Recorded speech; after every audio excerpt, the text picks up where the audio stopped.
Well, that was kind of weird. I don't know what happened there, but did I click a button?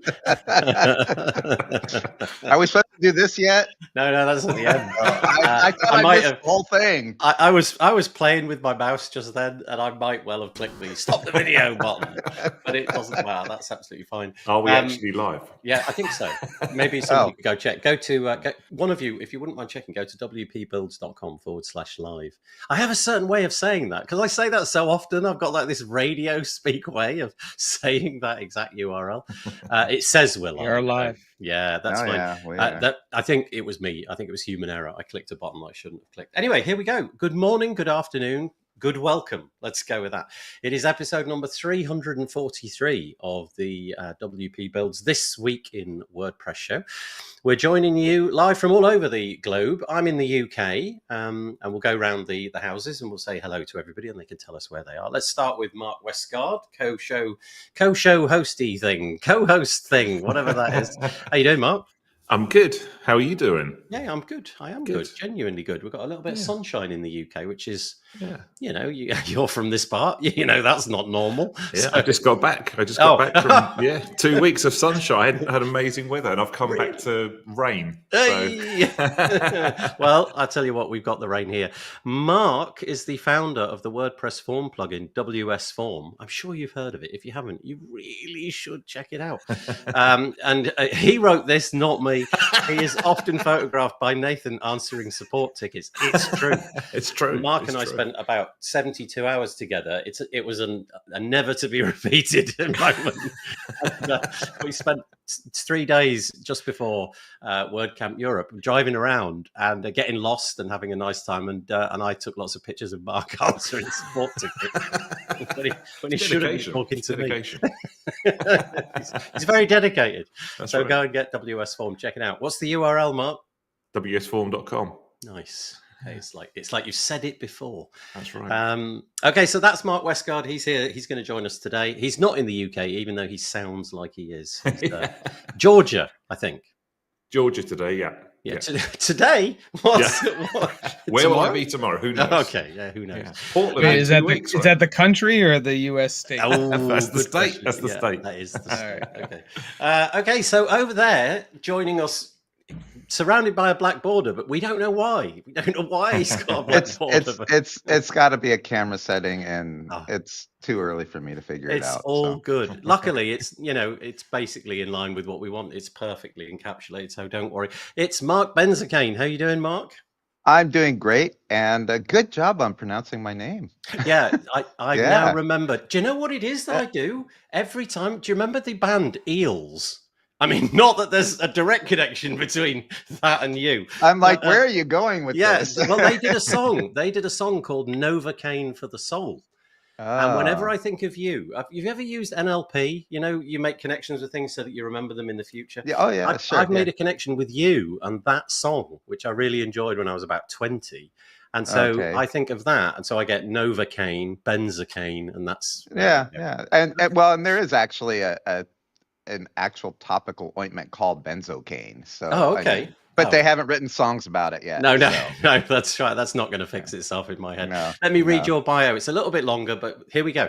Marc Benzakein is the marketing lead and partnership manager at Main WP, which basically means he convinces plugin developers to play in the same sandbox as WP and somehow makes fun newsletters to read. His career path looks like he chose... his career path looks like a choose-your-own adventure book, one that includes importing coffee without a distributor, launching an ISP without knowing what DNS was. I like that one. And surviving the early internet with only a fax machine and raw optimism. I'll figure it out seems to be his motto. These days, he splits his time between building connections, crafting creative chaos into strategy, and explaining to his kids what a modem used to sound like. I remember that. That was a great...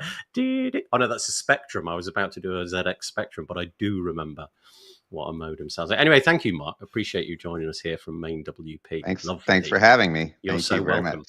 And last but by no means least, down there, we have Jesse Friedman. How are you doing, Jesse? Doing great. Nice to have you with us. I think this is Jesse's second time, so he's fairly new to this show. So, but You're like a veteran now. Yeah, you are. Yeah, that's right. Two is enough. I don't suppose we'll see you again. He's the head of WP Cloud at Automatic and a long-time lover, contributor, and evangelist of WordPress. I should have just truncated that whole thing he's the head of WP Cloud at Automatic and long-time lover. That's it. Just stop right there. Actually, you don't even have sentence. to keep going. That's perfect. Yeah. Okay, that's for next time. Next time you're on, we'll do just that. That is our panel. That's who we're going to be talking to today, all about the bits and pieces that have happened in the WordPress space. I'm Nathan Wrigley, and just a few bits of housekeeping before we begin. If you fancy joining us or getting people to join us, head to wpbuilds.com/live. Hopefully it is live over there. We had a bit of an upset at the start, but there it is, wpbuilds.com/live. Oh, what a pro. Look at it. He's got the finger. Yeah, he's got the fingers out and everything. That's the place to send people. If you go over there and you want to make a comment, you probably have to be logged into Google if you're going to use the chat box on the right. If you're on a desktop, it's below if you're on a mobile. But if you don't like being logged into Google, then you can click on the video and there's a little black bottom top right. It says something like live chat. If you go there, you can just do it anonymously. You can just paste your name in if you like. In other words, you don't need to be logged in to anything at all. So say hi, come and join us, interrupt us as you see fit. We love it when people do that. There's a few people joining us today. First of all, we've got Ryan. Hello, Ryan.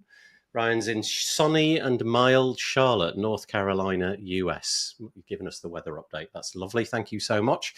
Yeah, you're live. Thank you, Elliot. Elliot, you're on later. I've got your article. Hopefully we'll get to it. That'd be nice. Reese Wynn is joining us from a blustery Newton Le Willows. Thank you very much. Dave is joining us. Dave says, I have a WS Form coaster currently sitting on my desk from WordCamp EU.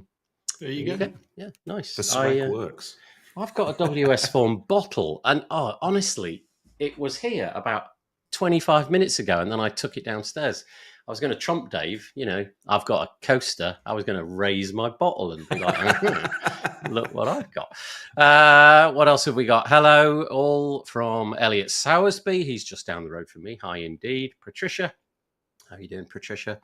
Coming to us from, I'm going to say Germany. I hope I've got that right. Marcus Burnett, Florida, I think. Hello from look, it's in writing. Hello from a warm and sunny central Florida. Really enjoying the amount of Marks on this week. I know. We talked about this earlier, how difficult it's going to. I think it's an unsurmountable problem, frankly. That's the kind of thing that my brain can't cope with. Two people of the same name. So that Mark over there, he's going to be Mark. And this Mark down here, he's going to be like Karen or Cynthia or something. Yeah. Or we could just both talk over each other. Yeah, let's do that. I'll just say Mark, and you can. I was just going to defer to the other Mark on everything. Oh, okay, nice. We'll go there. Okay, so yeah, I've got your article later. But it's too technical to actually show in great detail. But yeah, we'll get to it. I saw it and it looked great. Okay, so what have we got for you this week? Well, WordPressy stuff coming up in a little bit, but firstly, a little bit of self-promotion. I hope you don't mind too much. This is our website, wpbuilds.com. If you fancy getting in touch or staying in touch with what we do, just put your email address into that little box there, and we'll send you a couple of emails each week. We parcel this show up as an audio podcast, and we'll send that out tomorrow morning. So that's Tuesday. Send you one of those every Tuesday about the This Week in WordPress show. And then we do a podcast episode every Thursday, which is just me and usually one other person having a chat. This is the archive for that. And so you can see that the last person that I spoke to was a chap called Marc Schwartz, who has a cool thing called Check View. I think Marc, which one? I think Marc Westguard, you will know him, I'm guessing. I do know him very well, yeah. He has a product which enables you to, let's say that you've got a website and you've got forms on there. That could be e-commerce, like WooCommerce or something like that. Yeah, or it could just be a WS form or something, pick your form plugin of choice. And it will do checks to make sure that the forms are actually working. But it goes a little bit further. So it does things like sucks in the emails that should come, make sure they're all working. It does it in as an actual person. It doesn't do it like a robot would do it. So it fills out the fields, types them all in very slowly, so it doesn't trip any sort of Cloudflare nonsense, anything like that, and then gives you a report. So hopefully this is the sort of thing you could deploy. And I believe, Mark, I think I sent you an email, didn't I? Sort of connecting you with him and Dennis. Yeah, I actually had about an hour-long conversation with him Nice. a couple weeks ago. Fantastic guy. Fantastic person. Yeah, we had a great conversation. Oh, that's lovely. Yeah, because I figured that main WP, given what you do, there was a real nice overlap there. So so that was the most recent episode, and that was 431. And then I did an episode with Google's Maria Moeva. I don't know if you've come across this product before, but it's called SiteKit. Kind of gone under the radar a bit for me, but it's now got over 5 million installs. And what it does is in the back end of your WordPress website, it enables you to kind of like coalesce all of the Google services like, Google AdWords, Google Analytics, and it just surfaces the bits that she and her team have decided are going to be useful. So it's not like your deep dive. Google Analytics, I think, is pretty confusing. They surface all the bits that they think WordPress users would be able to make use of, and it's all in this one suite. But it's gone up to 5 million active installs over just 5 years. So it's pretty cool. So you can go and check out what she and the team over at Google have been doing with that. Anybody use that? I mean, obviously 5 million installs. Yeah. I guess it's pretty popular. Yep. Yeah, Google SiteKit's been around for a while. I've used it since the beginning. Oh, okay. I can mostly to test it in the beginning, and then it's helpful because anything that you're doing in terms of integration with Google around like the webmaster tools, things like that's all deeply integrated. So yeah, a one-stop shop. Yeah. I was genuinely quite impressed, and she came across as a really. I just got a really good feeling about her and her being in charge of that team. You know how sometimes when the person kind of makes you into that product, so like Marc from WS Form down there, I think it's fair to say that you are that product.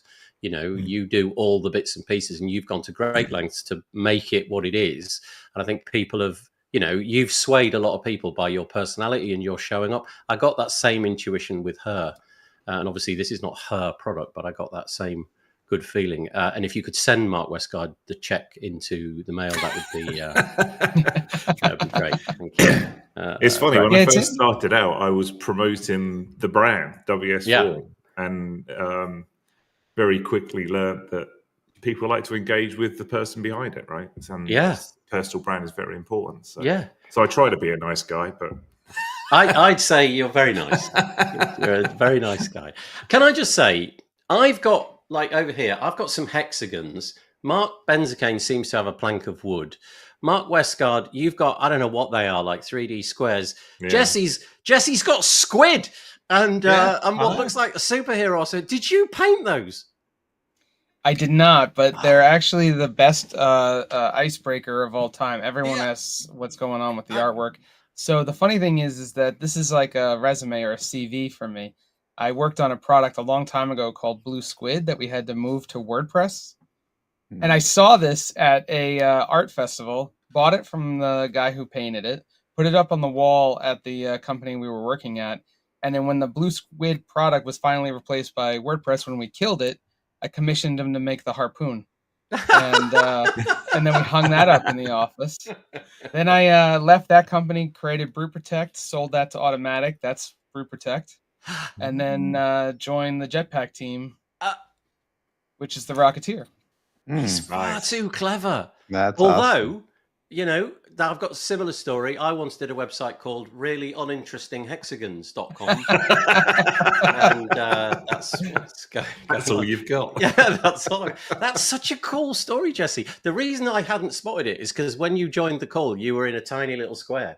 And this is the first time right. Yeah, you got all big. And actually, the last time I was here, I had the podcast background, which I take down the art and I put up the neon signs. So definitely stay with this one. It's very, very cool. I think if you move just a little, to your right, it really will look like that squid's coming out of your head. So, the other right. The other right. There you go. Yeah. Right. Yeah. Honestly, we could have fun with this. I'll see if I can sit here. Yeah. That's great. Like Marge from The Simpsons. Indeed. With eyes. It's like a Simpsons Halloween episode. Is either Marc or Mark. So we're not getting to the WordPress news for a bit. I can see that already. I've got derailed by a squid, and now Marcus Burnett's hijacked us. He says, "Is either Marc or Mark short for anything? I went by Mark for 1 year in school before sticking with Marcus. Is Mark short for anything? Mark?" Mark with a K, no. Just given Mark. Yeah. Okay. And it is short for Mark with a C. I'm not kidding. What? Oh, you are. Okay. I am kidding. Okay. Oh, I was so sucked into this. This is going to sound so great on the podcast. Yeah, that's right. Yeah, that's right. Paul Halfpenny's joining us, says, hello, happy Monday. I thought you were more into Depeche Mode, but we'll go with Happy Mondays. That's fine. And David Wormsley, if I remember correctly, they had a security issue early on and removed it and forgot about it then. Okay. Thank you, David, for joining us. David's in the UK now as well, which is nice. He's moved over from India for a few weeks, which is lovely. Right, let's get on to the bits and pieces that we were talking about. So there we go. There was Google's Site Kit. We often give the guests an opportunity to raise something, and Jesse just dropped this one in ever so quickly before the show started. I confess I did see this, but somehow I forgot to mention it. A little while ago, I don't know, a decade ago, something like that, Google created their URL shortening service when they were all the rage. Do you remember there was a whole slew of them, like j.mp and bit.ly, which I still think is around? Google had their goo.gl service, and then they killed it, but they said that the old links would keep working forever. And guess what? Google lied. And they've killed another product. Is there anything more to this apart from the fact that, like, I don't know, a gazillion links will die, Jesse? Well, I mean, I think it's interesting because, you know, they have actually retracted the statement that they're going to kill every link now, I guess, and they're gonna hold on to a small subset of them. Oh, I can't imagine in the grand scheme of things how much this is costing Google. It's a few pennies in our pockets, I'm sure. But it's interesting because I think this is it highlights for me some of the issues that we have with the fact that, you know, WordPress is made available to folks with a very low barrier of entry, very little technical knowledge needed to run a business. And, you know, you kind of go out and you seek out tools on the internet, and understanding the implications of using third-party services like this is often lost on people. And I think this just highlights for you that, you know, if you're doing something like this, if you're publishing documentation, if you wrote a book and you're using Google's short link thing inside of it to make it easy for people to reference those links in literature or, you know, in a how-to book, it's all going to be lost. In a few examples they gave, there were some scientific documents, some papers written, things like that, where those things are no longer going to resolve. And so, you know, it's going to have a disruption. There's something like 10 million links that are going to be broken. Yeah. So I think it's important for just like in general, I think it's important for people to have, you know, hygienic knowledge of how the internet works so that you can make sure to kind of avoid these things in the future. Do they give a reason why they're getting rid of them? They're short of cash. Yeah, there must be. They only made something like 76 billion in the last quarter. It doesn't make sense. Yeah, no. Yeah, I would imagine the few $100 a month in 301s there is taxing. I don't know. Yeah. I didn't see anything other than the fact that it seems like, you know, they're always just trying to consolidate. You know, I think Google has a reputation for, you know, if they don't have people working on it, they don't put things in maintenance mode for very long. They tend to shutter it. I think it has its reasons, but I wonder if they've also got plans for that. Maybe they're going to just hijack the entire, you know, subset of URLs. But obviously, if they're keeping a collection of them around, that maybe means that they're not. Just curiously, it's kind of related to that. I don't know if you've heard about this project, and I can't off the top of my head remember the name, but file formats also goes the way of like Google, goo.gl, in that at the minute, everybody's using, I don't know, MP3 and JPEG. But if you cast your mind back, there are whole file formats which are now obsolete, for which people have got like loads of documents out there. And there is I think open source is probably the wrong way to put it, but let's go for philanthropic project out there. Like there's a whole team of people who are trying to make it so that at any point in the future, there is a converter available, no matter what it is. So, you know, when inevitably the .jpeg system of storing images disappears, which of course at some point it will, you'll still be able to view them at some point. And, as these platforms drop, I don't know, your Google Docs and things like that, the same would be true. And I think it would be a shame to lose that. David Wormsley, who was in the comments, I just mentioned that he's in the UK at the moment. He, a little while ago, out for no reason that he could discern, his Facebook account was basically deleted. And so all of the hard work that he put into kind of curating that and being in groups and everything, overnight, in a heartbeat, was gone. I think for a period of time he tried to get it back, but then just thought, it doesn't really matter, I'm not that bothered. So he made peace with that. But it just does go to show how, somebody clicks fingers and it's gone. You're touching on something there that's actually really near and dear to my heart. I've been using this term for quite a while now, called, or just basically saying that you should own your influence. A lot of people don't necessarily recognize this, but you're building, a business, you're building a reputation, you're building an audience on a social media platform. It feels stable because of the fact that they never go down as a platform. But what you don't realize is that you can get shadow blocked, you can get maliciously reported, the algorithm could change tomorrow, and your type of content would no longer be important. And the biggest problem with that is that you could build up an audience of tens of thousands, hundreds of thousands of people. And if they're not seeing you in the feed anymore, how are you communicating with them? If you build a business, this is even scarier. If you build an e-commerce business on Instagram and tomorrow they decide that you're no longer relevant, what happens to your employees? What happens to your product? If you're not leveraging the open web to mirror the audience that you have, you're building on a very fragile foundation.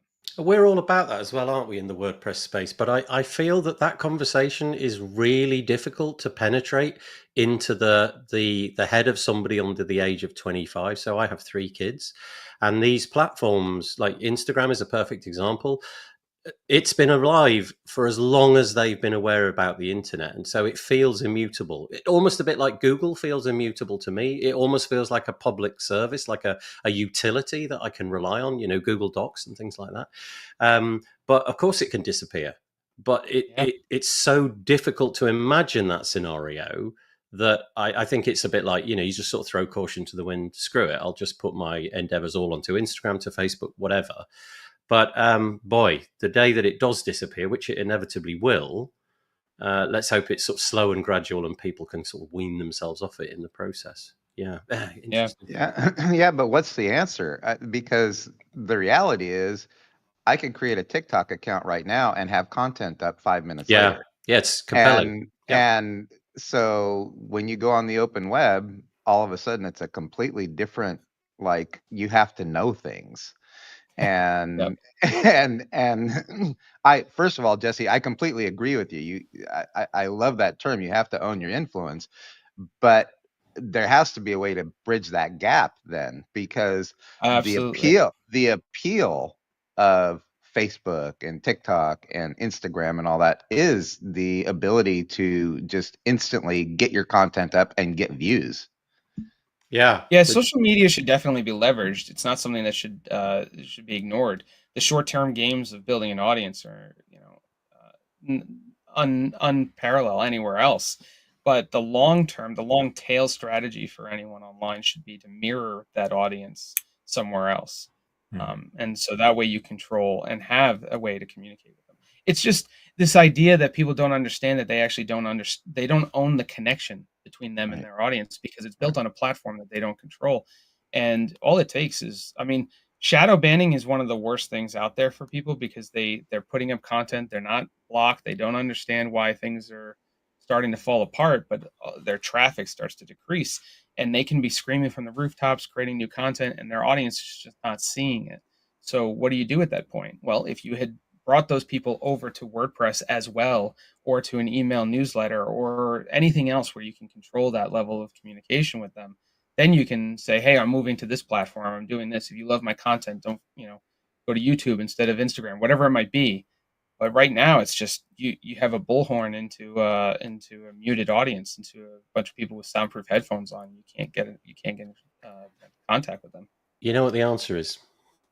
I have the answer. It's dead simple. It's called an RSS feed and a podcast, and then you got the lot. it's yours, right? I mean, I think honestly, RSS feeds, it was like JavaScript back in like what was it, like 2010 or so, right? Like took a dip in terms of popularity. Flash was really coming out of the woodwork, and then and then folks like Matt, said like learn it deeply. Other people were building out all these other projects for it, and then all of a sudden now like it's the backbone of everything that we do. I would imagine RSS feed is in the valley right now, but I think it's coming back. It's one of those things that you don't even need to know it exists, really. It's just like I have a podcast player, and honestly, if I didn't know that there was an RSS feed behind anything, I would just know, using the vernacular of YouTube, I would just know that I'd subscribed to a podcast, but I wouldn't have any notion that there was an RSS feed there and it was independent of a particular company. I would hope that creators would take that message, and even if you do put stuff online, let's say to YouTube, and you make that the fulcrum of everything, at least have a backup of it somewhere. Stick it on a hard disk somewhere and back that up, just so that the day that it does go wrong. And like Dave says, Dave Gray, Facebook will never surpass MySpace. Oh, I remember when MySpace was all the rage, and it felt like it could never go away, right? And then it came along, and then David Wamsey says, indeed, like AOL, MySpace is too big to fail. That's right. Michelle, hello, Michelle. Claim all the platforms, whether you use them or not, then you don't have to scramble later. Yeah. Okay, anyway, Google, the URL shortener, is going away, thankfully. They have a bunch of other stuff which is still available. But yeah, that was a good story. Thank you for that. Spurned a little bit. Shall we move on? Let's get into WordPressy stuff. Okay, here we go. Oh my goodness. Right. I was just saying, just before this call began, it felt like the WordPress news to some extent had dried up a little bit. Make.wordpress.org a year ago was incredibly busy, and then it kind of calmed down quite a lot. And now, just in the last 2 or 3 weeks, it's really got really hot again. There's an awful lot going on. And this will be of great interest to everybody. So if you're into WordPress, this article matters. WordPress 6.9, the roadmap to it. So it's by Anne McCarthy. And she wrote it not that long ago, 28th of July. And I'll just paraphrase what I can. WordPress 6.9 is scheduled to be released at the beginning of December, so the latter part of this year. It was sort of decided for a period of time that would not, in fact, occur. But now project leadership has said, yep, let's go for it. Let's put that one in the calendar. And so here are the high-level items which are intended to ship. So evolving the site editor. The idea here, this is pretty cool, is to have 2 states for editing your own content, a simplified state and a normal state, and you would toggle it with a button at the top left where you would add blocks from, that kind of thing. And there's a little video of it on this piece, and I'll link to this piece in the show notes, but essentially you just get far less options. So you're into an editing interface, which an editor, an actual somebody that cares about writing text only, would want to be involved in. So I think that's kind of cool.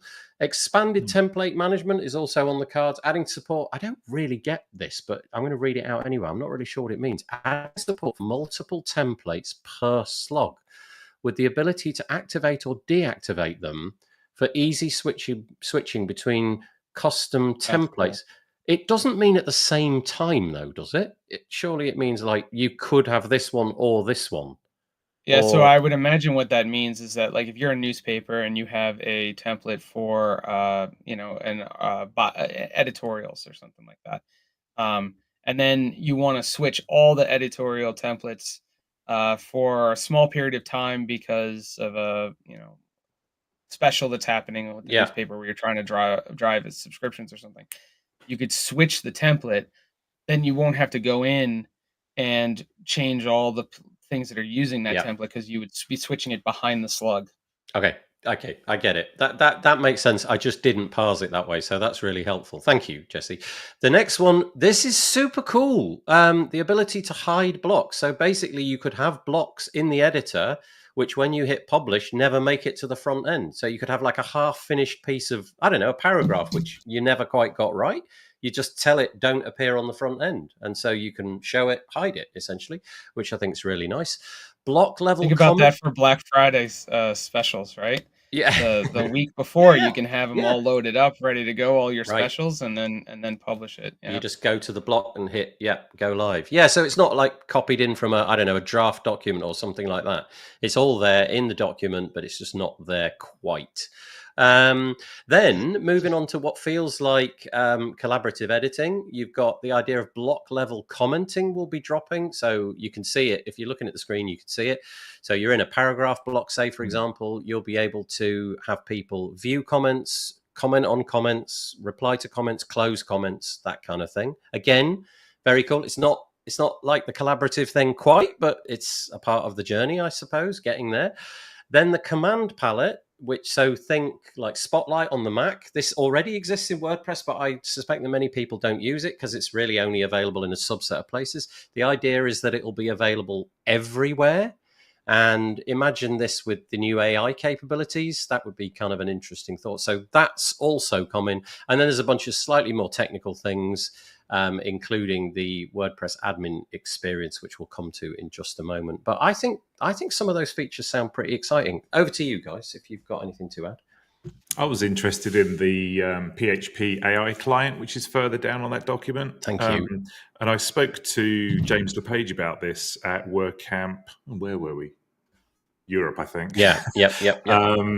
And what this basically is going to provide is a single kind of API that developers can plug into to make AI-related requests. So, for example, making a chat request or asking it to create an image, etc., within a unified interface. So at the moment, developers who are using AI in WordPress plugins or themes or whatever are having to custom code that stuff to talk to these OpenAI APIs manually. So this is going to provide just a single interface for doing that. So I'm actually interested in having a play around. I haven't tried it yet, but it looks to be pretty cool.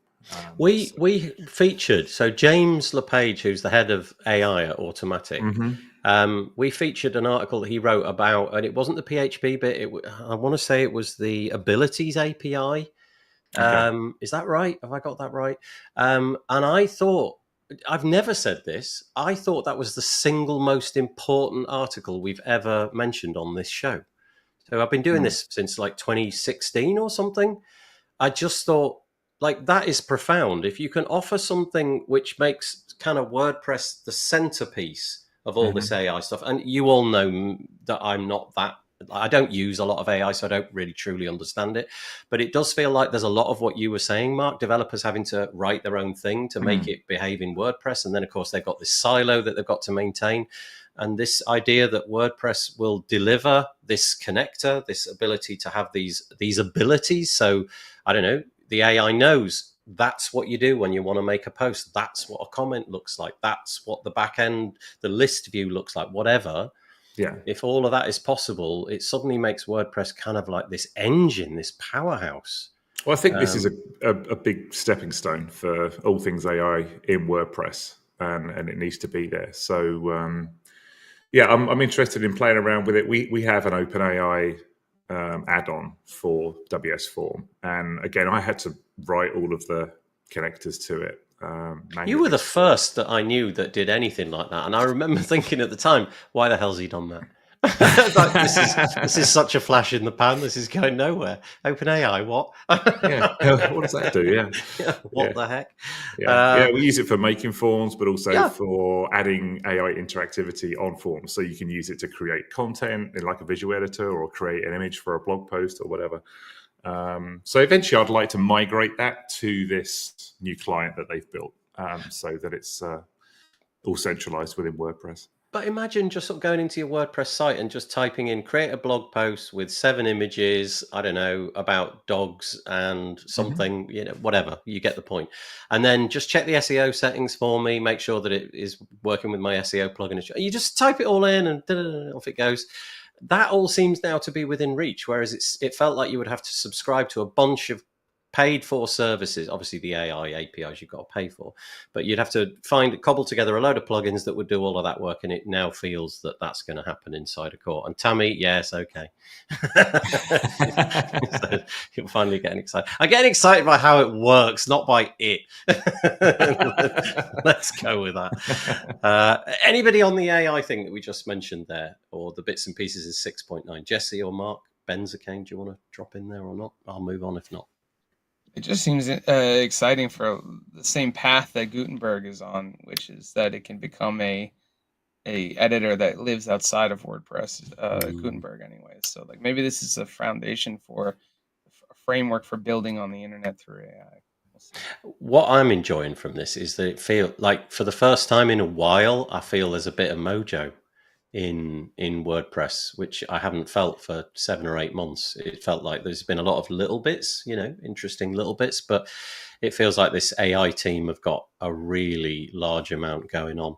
And Paul Halfpenny, who was in the comments, by the way, I should mention, he was one of the speakers last week on Thursday at WPLDN.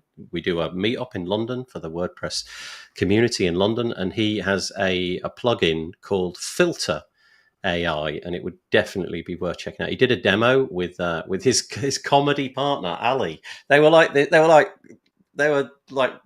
two Ronnies. Actually, they were really funny, and a lot of plugins are doing it and going to be redundant shortly due to AI. Yeah, so go and check that out. Great presentation, by the way, and I got your email, Paul. I'll answer it after I've tied up this show. So there we go. Anybody, Marc, do you want to comment on 6.9 before we move on?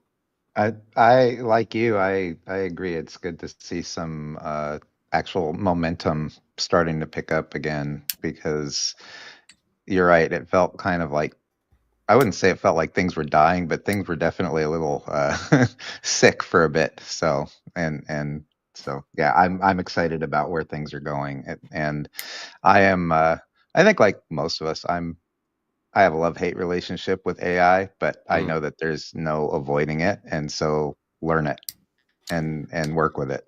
Mm-hmm. Yeah. I think that was maybe the bit that was going on in my head. I just saw this tsunami and couldn't see a way for WordPress to figure that out. I couldn't see how WordPress, and I just couldn't see it. Fortunately, leadership could, and devised a really credible team of people. I mean, really credible people on that team. And they're doing this work, for the first time in Automatic's history. I think they're putting them all in a same space. They've got an office for them so that they can knock their heads together constantly. So that'll be interesting. So you just always have to have the attitude of like, there's always someone smarter than you that'll figure it out if you think that you're not going to be able to. Yeah. So. Yeah, this is my watchword. There's always somebody smarter than me, even in a playground full of tiny children. This is my mantra. Okay, right, let's move on. That was very exciting. Okay, so the next piece then, we'll just go briefly on these, is that introducing WordPress test group. I'll just start again. Introducing the WordPress test contributors group. I don't know if any of you do testing in the WordPress space, but there would appear to have been in recent times a bit of a decline in that task. Lots of people, I don't know, the numbers seem to have gone down. So it says here, on top of that, the committer activity base has been significantly declining in the past few months. The gap between contributors and committing attempts has been increasing over time without a clear upfront solution. And so there's a piece here where they're laying out how they think they can improve the process of testing. Having not been involved in this in any way, shape or form, I can't really comment on it because I don't really truly understand it. But I would draw your attention to this. It was produced on the 23rd of July. It's by Sir Luen. I don't know how you pronounce that. I do apologize. And the article is called Introducing the WordPress Test Contributors Group. This new group, hopefully you can go in and give your opinion on how to triage things and how that whole process is going to be structured. It sounds like it's going to be a little bit leaner. And they are going, well, I'll read the first proposal. The first thing they're going to try and tackle is the proposal that has brought more attention to achieve a new level of quality to the organization has been the idea of having contributors specializing in one single area or component within WordPress or Gutenberg. So instead of just being like a master, I don't know, like putting yourself up for everything. The idea in the future is that you would nominate yourself to be an expert in one area, and hopefully that would then get noticed, and you would become kind of one of the default people in that area. I'm sure that's happened in the past, but yeah. Anyway, here we go. Anything on that, or moving on? Okay. Moving on. This I'm not going to mention because it's really related to the last one that we just did. So I'll just quickly move on, actually. Here's the next one then. Matthias Ventura, who is one of the project leads, he has produced, it's over on GitHub, actually. Again, links in the show notes. It's called Admin Materials and Surfaces.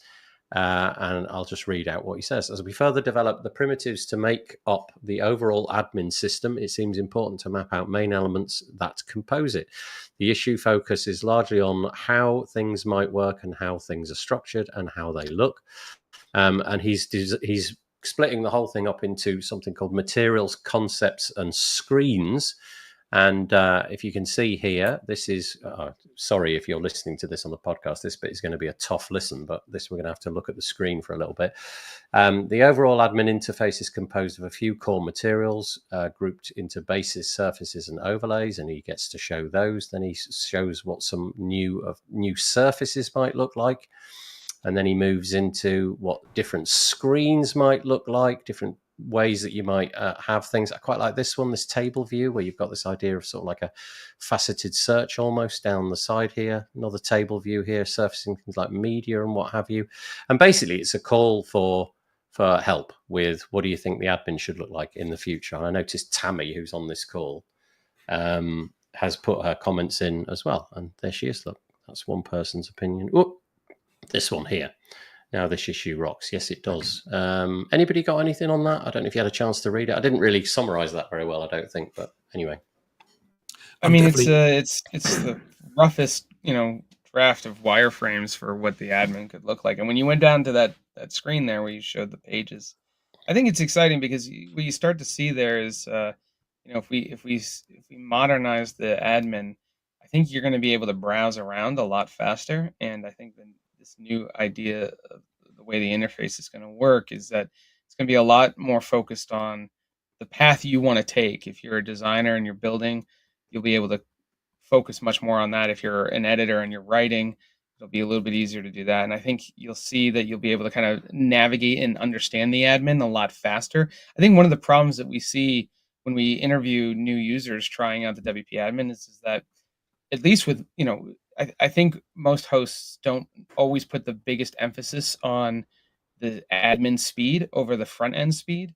And you can see that it takes a little bit longer for the admin to load on some hosts. And that can be unbelievably frustrating when you don't know where to go. So the admin doesn't give you a whole lot of previews in the sense of, what's going to happen after the click. And so this looks to me like a way to help solve that UX issue, in that people will be able to start to discover a little bit more without having to reload the page. Right. That's what's got exciting for me. Yeah, and Jesse, you said far more eloquently than I could have said it exactly what I was thinking. So thank you. I'm not a great user of SaaS apps which align with the same purpose as WordPress does. So I really have never been inside of Wix or Squarespace or any of those sort of rival competing platforms. It's been a real age since I used things like Drupal and things like that. So I don't really know what the state of the competition is like. But I do know that even to this day, I am still confused by how to get around, especially the full site editing part of WordPress. I'm still massively confused about how to get there and why I can't get back to certain places with a single click, and essentially where I've ended up. I still find it remarkably confusing. And this kind of thing with all these like panels that you can pop out and filtering and searching, it definitely, I don't know, it just seems a little bit more modern. And obviously this is the beginning of a journey, so you can go and check this out. It is on WordPress's GitHub. It's under the Gutenberg repository, and it is issue number 70913. So you can figure out the URL for yourself, but I'll put it in the show notes. One other thing there too is I hope if you're a plugin developer, you rethink where the settings and the ways in which your plugin interacts with the admin. Take some time to think about that with this new interface, because the biggest issue that we see with end users installing new plugins is that every single plugin changes the admin in a different way. Yeah. So some put it into settings, some open their own settings, some integrate it into the editor, and you spend half your time trying to figure out what actually changed after an install. So maybe something like this can also help with the walkthroughs as well with plugins. But I think plugin developers should really try to think about, like, take a step back and take advantage of the fact that the admin's going to change drastically. This is your chance to really rethink the way in which your plugin interacts with that as well. Do you think that they're going to, like when Gutenberg was released, you had the classic editor. Do you think that they'll still allow for like the classic admin so that people can have time to ease into? And then how much overhead is that going to create to have that, I wonder? I mean, WordPress is notoriously good at backwards compatibility. I think one of the things that kind of bleeds into this idea of like transitioning you really well into new interfaces. I mean, any type of SaaS product, the second you change anything visually, people erupt in anger. And even if it's amazing a few months later, they're going to be angry about it for a while.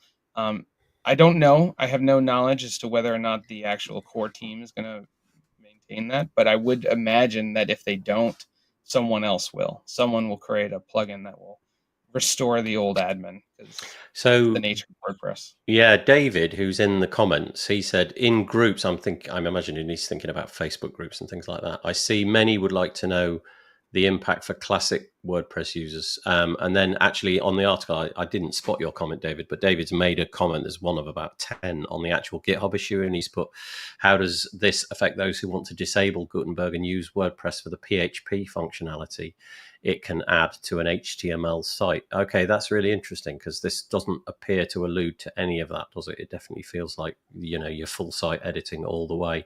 I obviously don't know, but maybe Matthias will get back to you. But as Jesse said, we definitely have a history of backwards compatibility to the point of insanity in some cases. Mm-hmm. And yeah. Well, we'll wait and see. It's a first shot over the bows.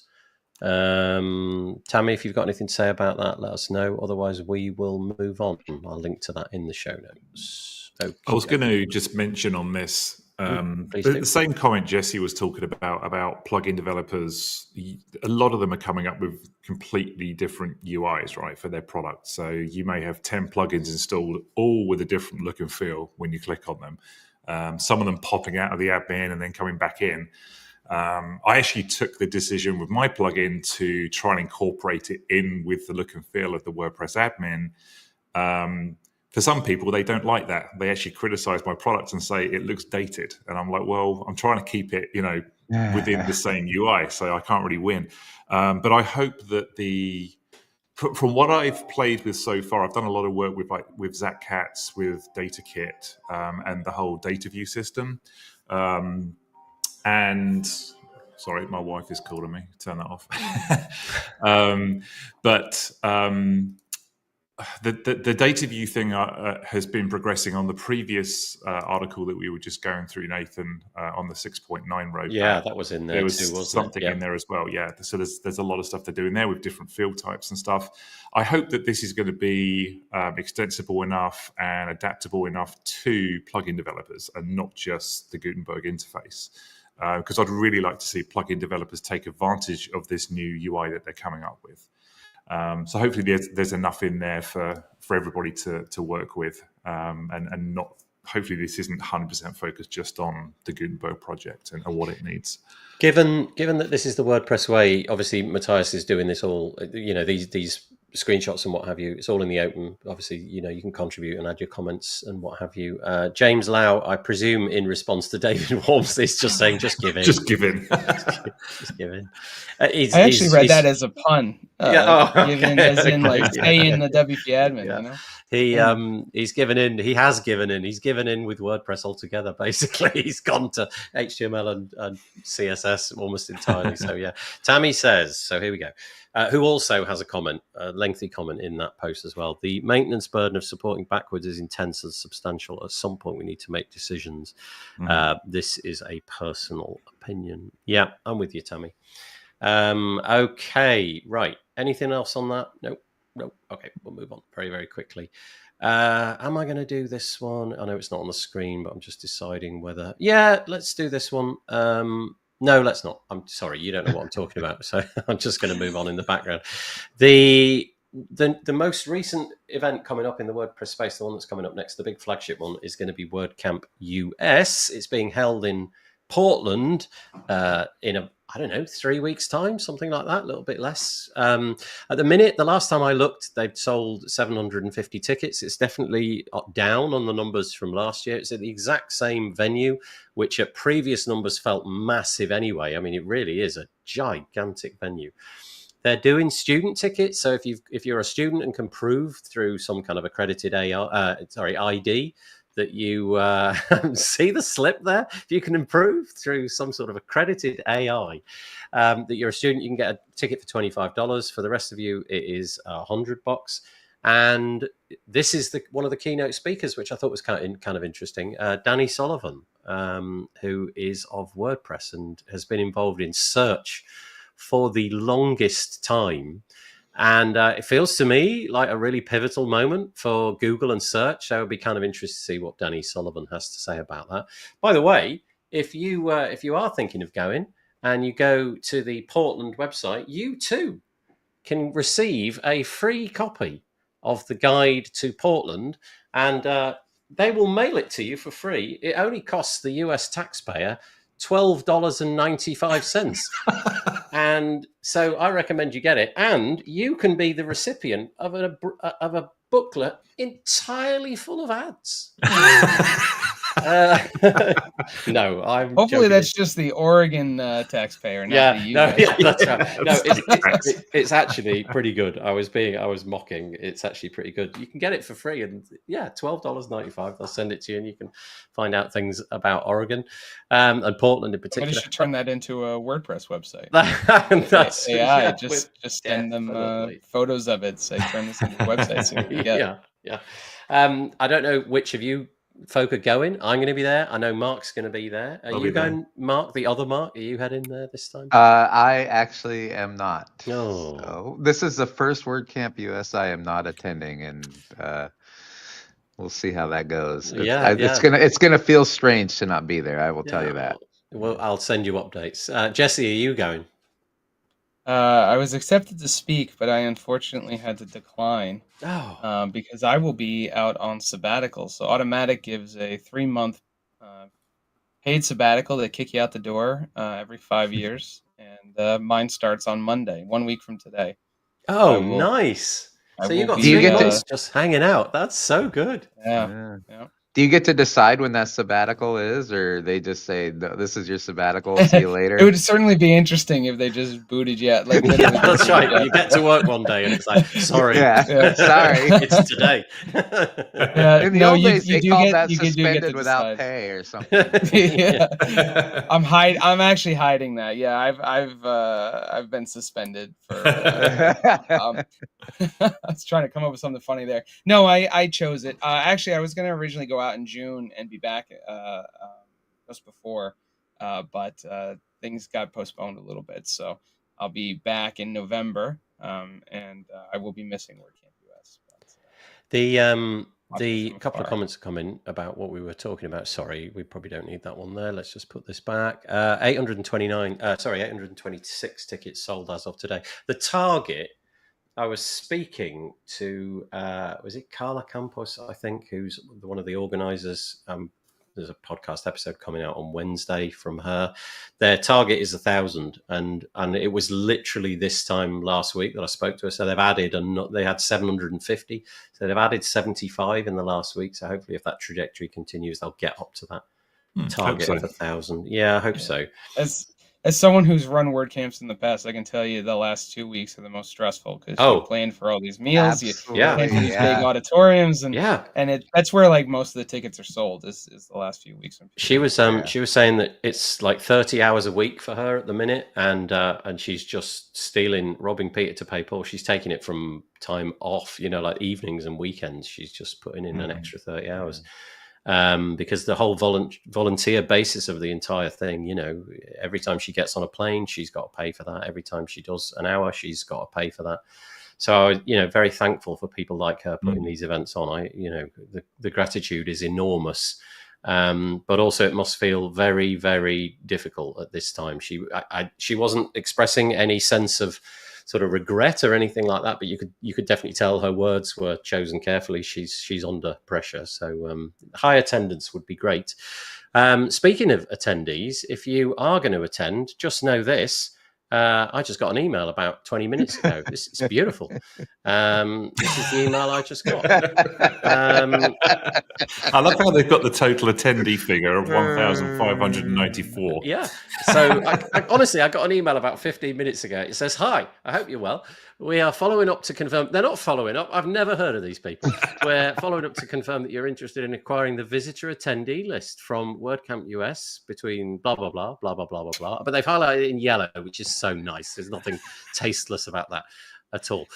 Each record contains name, email address, company, URL, blah, blah, blah, telephone number. And I'm supposed to reply. I don't know what to say, frankly. Yes, it's publicly available information, but stop it. Just stop it. Just reply and say, "Send me cost." That's one of the options. That's right. Send me cost. Send me the cost. Okay. This could be fun, right? Maybe by next week I could have a real. I think you should absolutely follow up on this, and maybe you should give them the link to the attendees list. Yeah. Okay. I'm going to do it. I'm going to follow up with a really slightly sarcastic reply and see if they notice that. Just I'll just string them along. If you can tell me my phone number, I'll buy it. Yeah. Okay. All right. This is my promise. There's a guy in the UK. You'd be amazed with the way that they tie your contact information across several different mediums, and they give you a unique identifier, and then they look for you on these public lists and things like that. So I would imagine this is actually probably. Sorry.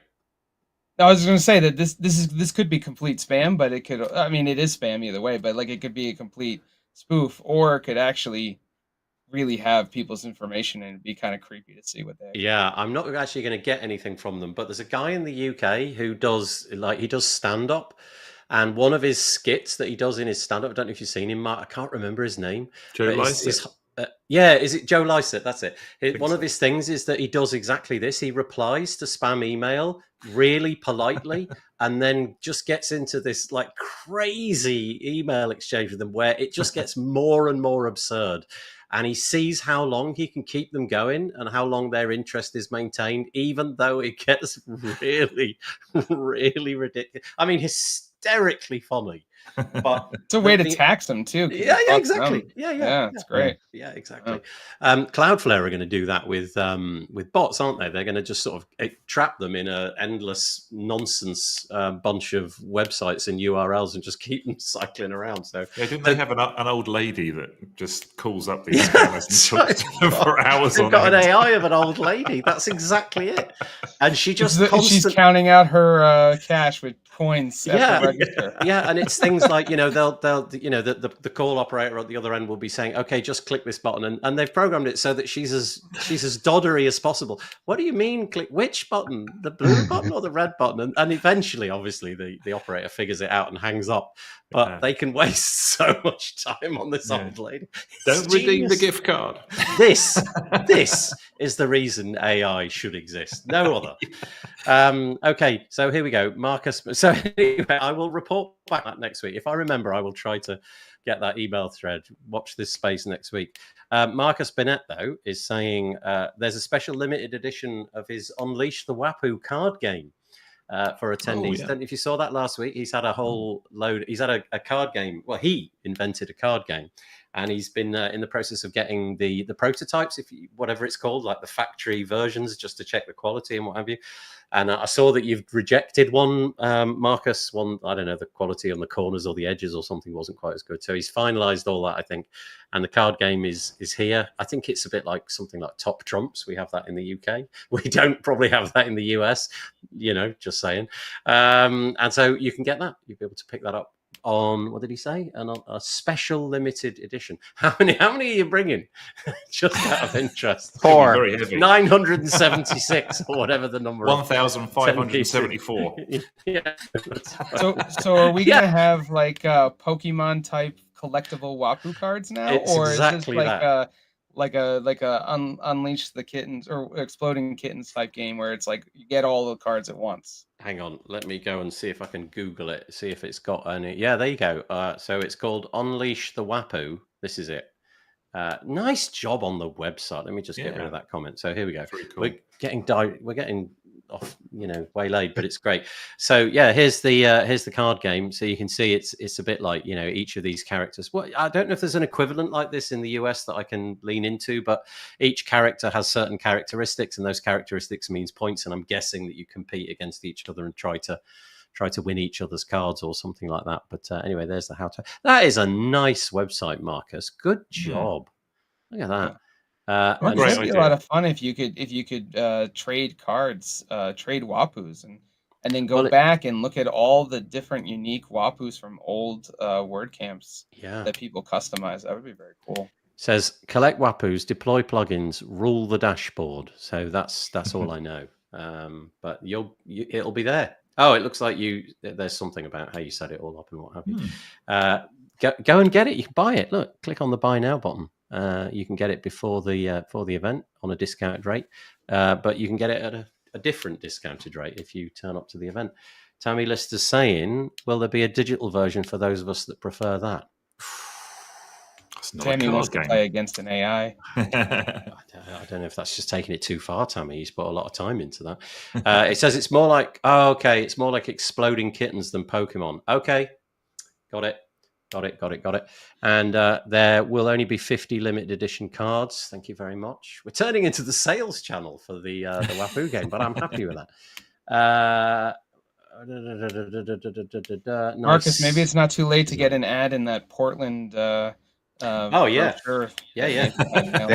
There it is. You could have a whole center spread like that. There you go. Actually, I opened it on one of the useful pages, so that's good. I got a map. There, that's quite nice. Right, okay, there we go. Meet the Wapu. Where were we? We were here. Speaking of automatic, as we were just a moment ago, in your sabbatical, I know that there's a lot of discontent in the WordPress space and what have you, but this is such a nice piece. What? This is the well, exactly. Yeah, thanks, Jesse. Yeah, you tamp it down. I just thought this was a really nice summation. So Automatic have reached a milestone. I believe it's 20 years. And if you go to timeline.automatic.com, with 2 T's, you'll be able to see what it is that company has achieved over the years. And honestly, wherever you sit on what's going on at the moment, it's a lot. It's a really large amount, and some of it is incredible, frankly. 2005, company started. It was obviously Matt Mullenweg off the back of forking B2 with Mike Little and what have you. WordPress.com is launched as well. The first automatician in Europe was hired, and then later on, one in America was hired. Jumped to 2016. This looks like it was the first ever kind of WordPress event. It was called a Grand Meetup in San Francisco. 8 people were in it, and there's a sort of fairly, how to describe it? I don't think I've seen Matt Mullenweg with short hair like that before. So there he is at the table. That happened in 2006, and at this point, WordPress VIP was launched. They got a CEO and had a venture capital round of 1.1 million.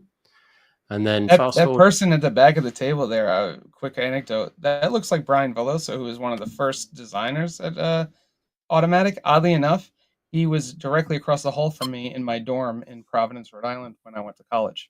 Nice. It all ties together. You see, this whole episode is beautifully conceived. And then 2007 to 8, some acquisitions. It all started to get very serious at this point. They acquired Akismet, which we all now know. Gravatar as well. I didn't actually realize that was an acquire until I read this. BodyPress, Intense Debate, Crowd Signal, which used to be Pole Daddy. And at this point, they were getting another round of a B round at 29.9 million on a valuation. I don't know what, they don't mention that. 2009 to 10, 2009 Video Press was launched. 10 million blogs were lodged on .com. First automatician coming from Asia. WordPress Foundation 2010. VaultPress also came around as well, and 50 automaticians by the time we got to 2010. Through 11 and 14, Jetpack is launched. 100 automaticians at this point in 2011. It's worth 126.7 million. By the time we get to 2013, Simple Note has been acquired, and 160 is raised. 160 million, not dollars. 160 million is raised on a valuation. Gosh, what a few years of 1.16 billion dollars. It's all starting to get very. It's serious. the year I joined Automatic. Oh, yeah, and it all went from there. Yeah, nice. I like it. Just saying. Yeah, that's great. 2015, WooCommerce was acquired. Sensei was acquired. Calypso happened. Another round, 160. Automatic, there are 500 employees at this point. Gutenberg is launched in 2018. 2019, Jetpack CRM came from Zero BS. That was acquired. Zero BS CRM was acquired. Tumblr as well. Newspack was launched. Now we're up to the valuation of 3 billion. Series of funding at 380 million, 1,000 employees at this point. And then we get into the much more recent past. Text was acquired, and so was Beeper in the more recent past. And that's probably where it ends. What a lot. It amazes me the valuation of Automatic versus the number of staff they have. It's just quite incredible. Yes. Yeah. Even when they had 100 staff, I mean, that's nothing.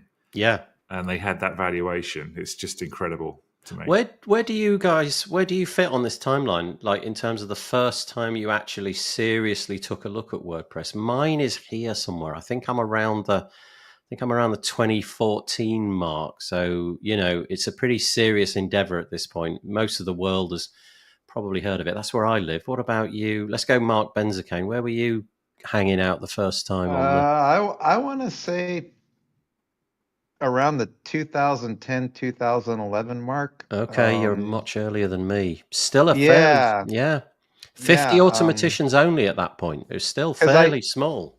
I do actually remember when the WordPress Foundation was established. So there you go. That would it might have even been 2009. I mean, I didn't mark it on my calendar, unfortunately. Yeah, darn. Yeah, you never knew. Yeah.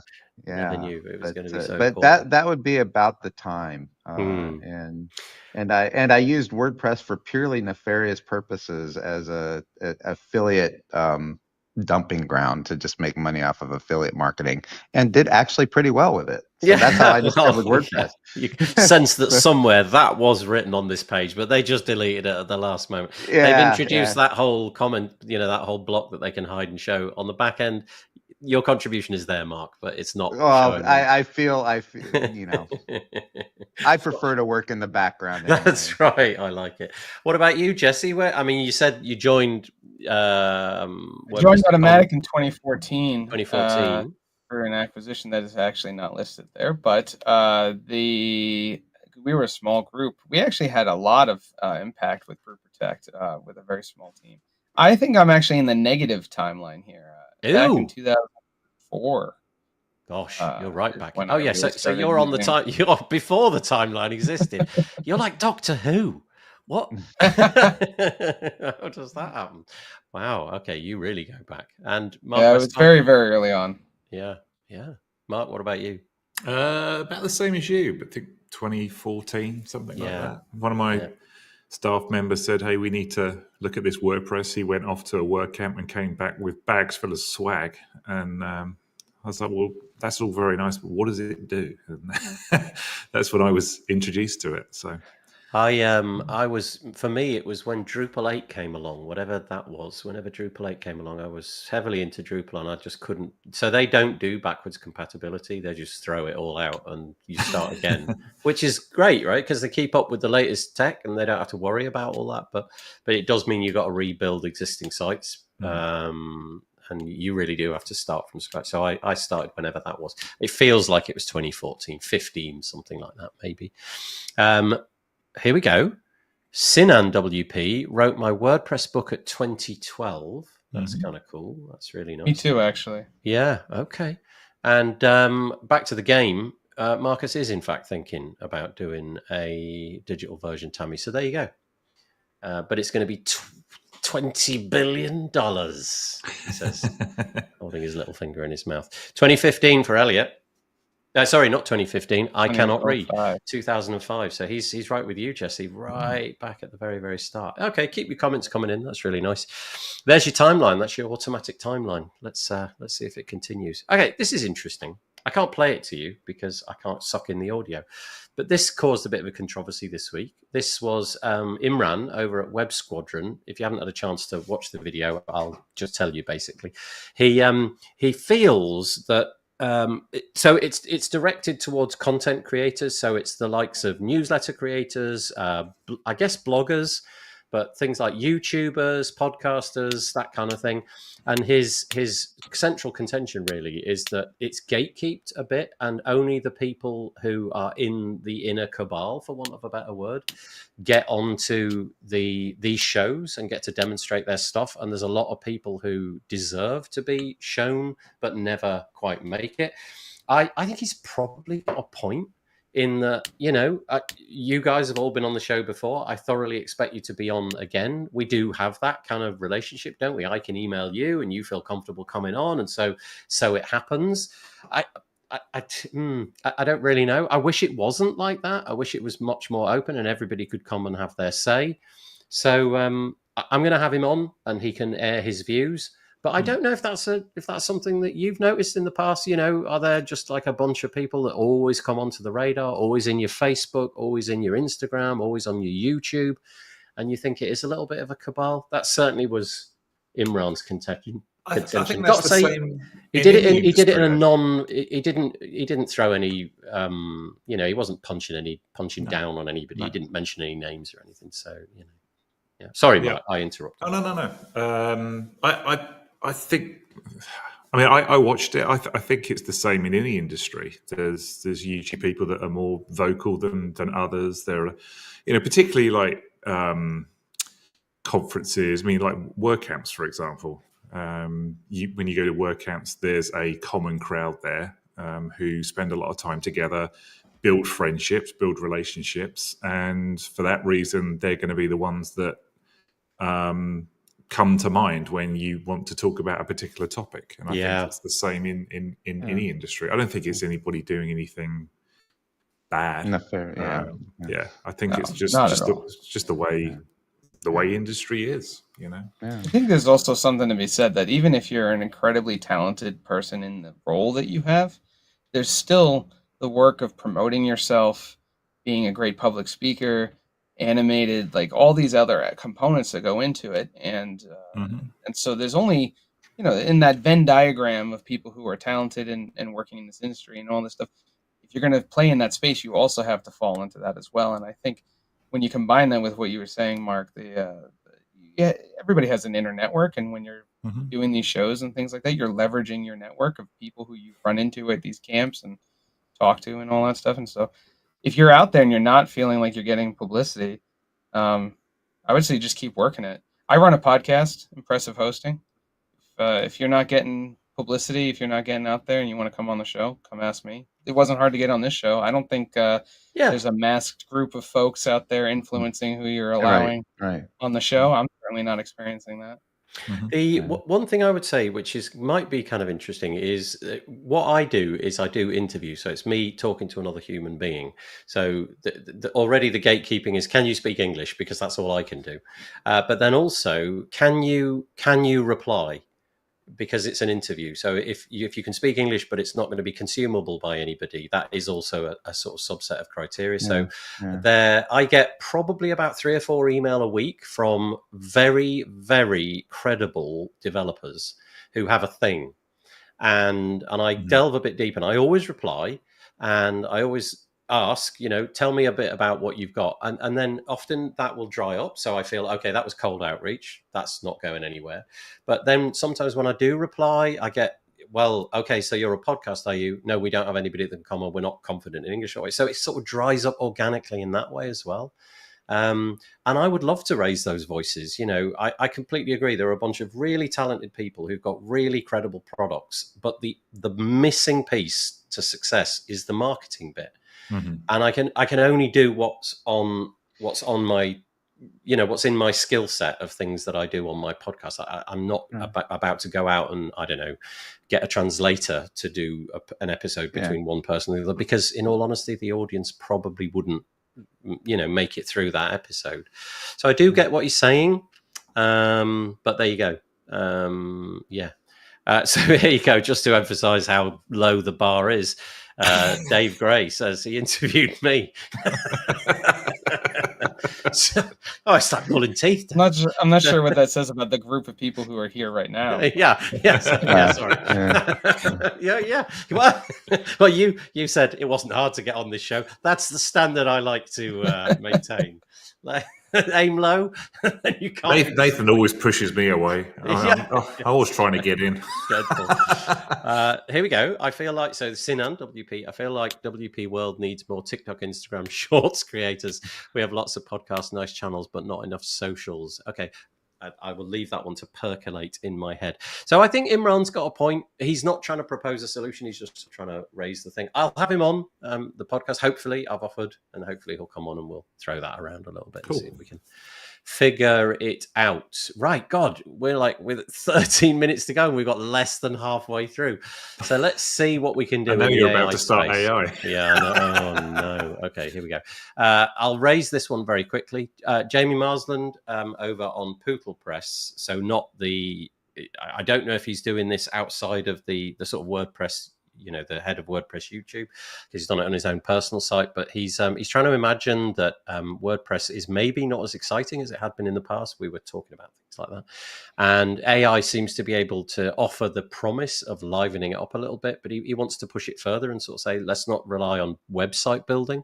It's more, let's use WordPress to build the infrastructure of the web. Anything that's possible on the web can be built with WordPress, basically. And so that was his contention. I don't know if you all the stuff that we just talked about a little while ago about what the AI team is doing, I feel that is addressing exactly his concern. So I don't know if this piece was written with that in mind, or whether he's bullish or confident, or he's a bit nervous about the future. But I feel that AI team is probably tackling this head on, to be honest. So anyway, you can go and check it out. Any comments on that one? No. It's exciting to think about the ways in which WordPress can pivot from just being purely, we already know this, it's building apps, it's doing other things. But I think a lot of times people think of it as a website builder, which is interesting because, it was only 10 years ago or so that we were pushing heavily for it to not be considered just a blogging platform anymore. Yeah. How do we extend beyond that? Right. Yeah. And he's making the point that WordPress is uniquely positioned to pivot into the AI space and kind of dominate that and he makes these points. He said, we can leverage a huge open source project, WordPress. It's perfectly positioned to fill this gap, this AI gap. And he says, why? WordPress already has a brand. It has distribution. And it has a developer community that already is using it to extend things. I guess the missing, slightly obvious elephant in the room is the AI companies behind it all, and the fact that none of the credible AIs that I don't know of anybody using open source AI. Realistically, I think everybody's paying into to have an API key for, I don't know, ChatGPT, Claude, Anthropic, or whatever it is. Maybe that's the missing piece, but I kind of feel like it's finally good to see. I think we had a good solid 2 years of people just doing nothing but complaining that WordPress was no longer sexy, and nobody was coming up with real solutions. And it's really encouraging to see people just throwing stuff out there and seeing what sticks, but actually looking forward now rather than just all the complaining that's been going on over the last couple of years. So I think we've gotten over that hump of here are our issues, and now we're actually getting to that part of, okay, what can we do to progress? And people are throwing things out there, and this article is kind of an indication of that, I think. He starts the piece off by saying that Lovable, which is a company which I think has been around for about a year, now has a valuation of $1.8 billion. We were looking at Automatic and how incredible that was. I mean, that's really incredible. That's crazy. Yeah. Like just a few short months. And Jamie, amongst a bunch of other YouTubers, I think like Matt Medeiros would be another one, have really demonstrated what you can do with these solutions without necessarily being a coder. This whole thing of vibe coding seems to be really taking off. So anyway, there we go. There is a piece here. I'll just quickly mention it. It looks like documentation is going to be written for WordPress 6.9 with a nod to AI. I guess it kind of makes sense. Why in the year 2025 wouldn't you get AI involved? But this piece is all about how that's going to be handled. And so basically, it's going to be shepherded by humans. It looks like, although they're going to use it to sort of save time, there's going to be no point at which there isn't a human fact checking and a human running, just to make sure that before anything is published, there is accountability and that there will be a guardrail in place. But it's kind of interesting to see that WordPress, make.wordpress.org, this is Jenny McKinnon. This is a proposal to put that idea forward. I mean, why wouldn't you, basically? The corpus of data is out there. AI can slurp it up and make something sensible out of it in a heartbeat. Why wouldn't you do it that way, I guess? But having a human shepherding that whole thing is tremendously important. Okay. I think that's one of the that's a great use of AI. Yeah, that's the kind of thing that AI is going to do very well. I mean, it can read code, it can understand what it's going to do. You can train it to teach it through other documentation on the writing style that you want, the way in which you want to inform people, and then the crowdsourcing of corrections will shore up that very quickly. And one of the places we've struggled for a very long time is documentation, then translating that documentation. So indeed. Yeah. So if this process can, that's a really good point. So documentation, like with the best one in the world, it's a little bit uninteresting. I suspect, Marc Westguard, you can speak to that. Documentation is probably hard and, probably one of those things that often gets left to the last minute when it's, you got other things to do. So there we go. And it frees up the human need, the human talent. Yeah. Right? Like, well, this is the curious thing. This is the bit that is the exact moment that I can get concerned. I am worried about that exact thing. This idea that we're going to free up the human. I worry that you're going to free up the human so much that they don't have a job anymore. That's the bit that's the piece that I think we've got to navigate to make sure that we get through the next 3 or 4 years and that all the humans who are now freed up are in fact freed up. They're not just it's funny that we have this very large panic about AI taking jobs, and if you look at every industry since the beginning, since electrons started going into batteries and powering things, we have simplified things, pared things down, and used technology to replace people. I mean, the answering machine is a good example, right? Then it became touchstone screens and all this other stuff. There were thousands of call center people who have probably lost their jobs to things like that. It's not AI in a novel way replacing jobs. It's the next phase of technology. And I don't think that AI is quite there yet to just go in and scoop out a job. The way in which I've been using AI is much more like a chief of staff, in that there's, I leverage my ideas, it's my concepts, it's my things, but I have someone else there to help me. So right now it's an accelerator point for me. But I think it's, I think we need to think about the fact that like just technology in general has replaced jobs as a whole, and it's not a new thing as far as the human race is faced. All you clever people doing stuff with AI, it's fairly remarkable. I get it to draw pictures of cats. That's about the level I'm on. No, seriously, that's kind of the level I'm on. I am constantly amazed by what people can, promote it to do, prompt it to do. It really does baffle me. I just don't have the interest to get stuck into it. I know that that's going to be my death knell, I'm sure, but that's the way it is. Okay, we are very short on time, and so I did promise Elliot that we would mention his article. So I just thought I'd mention this. Elliot, thank you for sticking with us. I noticed this piece that you wrote during the course of this week. It is highly technical. I was never going to go into it, but it is, you can see there's lots of code written to the screens, but it is Elliot. And we were talking about the classic editor earlier. And so this is all about migrating legacy WordPress content to the block editor, a real world case study. So this is obviously something that has had to be done. by Elliot in the recent past. I know that this is probably something a lot of people are doing, taking on sites. We seem to be at that point now where, if a lot of WordPress websites will be coming to the end of life, and they're probably using the classic editor and things like that. And if you're unsure about how to do it without literally copy and pasting each blog post one at a time, then Elliot has your back. So you can go and check this out and follow through on the real world way that he did it on a fairly substantial website. Very cool. Yeah, very cool. Nice, right?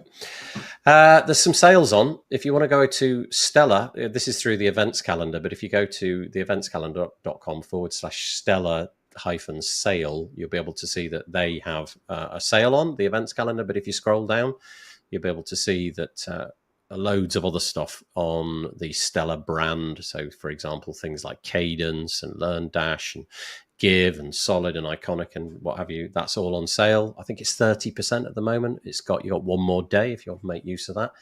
Also, never used this company, but there's a company here called WP Expo, WPX and then PO. They've got 55% off. So if you want to go to them, WPXpo.com, you can make use of that. And the last one we'll probably be able to fit in today, despite the fact that I had loads more that I wanted to talk about, is this one, back to AI, I'm afraid. Nothing to do with WordPress. Google, who I think are probably... Is it just me, or does it feel like Google are about to kind of leap ahead a little bit in this space? It feels like they've kind of been a fairly quiet, benign force in the background, but it seems like a lot of people are using their products now, and a lot of talk about Gemini in the way that there wasn't a year ago. They've launched a new vibe coding app called Opal. And the reason that I thought this was quite interesting was this interface that they've got for it. So you're going to chat with it, and then you will be able in Opal to break it down. And it kind of, what is that kind of thing? It's got like a flow diagram or something like that, isn't it? Like a process, yeah. Yeah, and you're going to be able to interact with each part and connect each part up to all these other different bits and pieces. I know that for me, this is probably of no interest, but there we go. Google have launched this new thing called Opal, and I'm sure it'll get very many people very, very excited. And funny how much it looks like those kids coding programs. Yeah. That's right. where you'd lean, though, right? Wouldn't that be what you'd do if you wanted to just take on the total novice and dominate? Can you imagine how big the market for like an actually credible "my grandmother can use it" AI is? It must be trillions of dollars. If you could build something to switch your lights on when you left the house, or if you could, we thought that home automation saw boom. Wait till you can actually start to code this stuff. Actually do it. Raspberry Pi or something. Yeah, but also just like, I don't know, look at my bank account and tell me if I've spent too much this week, or I don't know, tell me where my the answer to that is always yes. Yeah. That's an easy one. Yeah. Return. Okay. Marc's gonna charge you $20 a month. You don't need AI to tell you for that. Okay, that's the okay. Well, that therefore is going to be my job for this week. I'm going to build the AI that always says yes to everything. Only one question is allowed. So my task this week is to build that AI product, but also to write to the person selling email addresses and see if I can get something fun out of them. I think that's it. I'm sorry for not raising all the articles. Was there any that I missed that you thought, oh, darn it, I really wanted to talk about that one? If there was, say it now, because we've got like 30 seconds. No. Okay. Perfect. I didn't see any of those, but the one thing, massive report came out saying that something like 40 to 50% of all web traffic is bots, and that's before AI. Wow. Something to think about. I think it's gonna seep into everything else we're doing, but especially in the marketing realm. Your Google Analytics reports and things like that. I think you're gonna have to start to look at them from a different perspective, a different lens there. 40% of what, if you just took like 1 million hits on any random website, 40%. It's an interesting report. I'll share it with you so you can. Yeah, I'd love that for next. I'll pop it on the show next week. That sounds really interesting. Yeah, I mean, I guess that trend is only set to continue with AI. Last week we were talking about just this kind of idea, like a Creative Commons license kind of thing for saying I do not want my stuff to be scraped, and if you do scrape it, I want to be paid for it. So we'll see if any of those kind of endeavors take off. It suddenly got bright here. I don't know if you noticed. I'm now in heaven. It's going to become very, very bright indeed. That's it. That's because you've been enlightened on AI. Thank you. This will never happen. I will never be enlightened on AI, but I am slightly less curmudgeonly than I was a few weeks ago. And I'm glad that I used the word curmudgeonly. It's been far too long. There we go. You might want to just give in. It sounds like it's just delaying the inevitable. Yeah, no. Have you seen my hair color? It's fully grey. I reckon I can get. And you have nothing to lose. Yeah, but also equally, I'm so close to the end that I can maybe just sneak under as one of those people that don't need it. In the same way that my grandmother might not have a mobile phone. She's fine. It's totally all right with her. And on that bombshell, let's leave it there. It only says all I need to do really is go around the houses and say thank you. So first of all, thank you to Mark, this Mark down here, or Karen, thank you for having me, or whatever. Karen. Yeah, and this Mark over here. Thank you very much for joining us. Really appreciate it. And for this Mark over here, who goes by the name of Jesse. Not too sure about that. We only have Marks here usually, just so that you know, Jesse. Next time you come back, and also thank you to you, the people who made the comments. I really appreciate it. Of course, Elliot. I'm so sorry we didn't do it any justice. We just kind of ran out of time. I had managed to just waffle on about AI instead. I apologize about that. We'll be back next week. I think it's the final show before WordCamp US, but we'll definitely be back next week. Only the humiliating hand wave thing to do now. I hope that... Oh, look, you're all just like totally primed. Oh, there we go. That's perfect. We'll see you next time. See you next week. And if you three want to stick around for a little chat, that would be quite nice. We'll see you next time. Take it easy. Bye-bye. Right. Bye. Bye.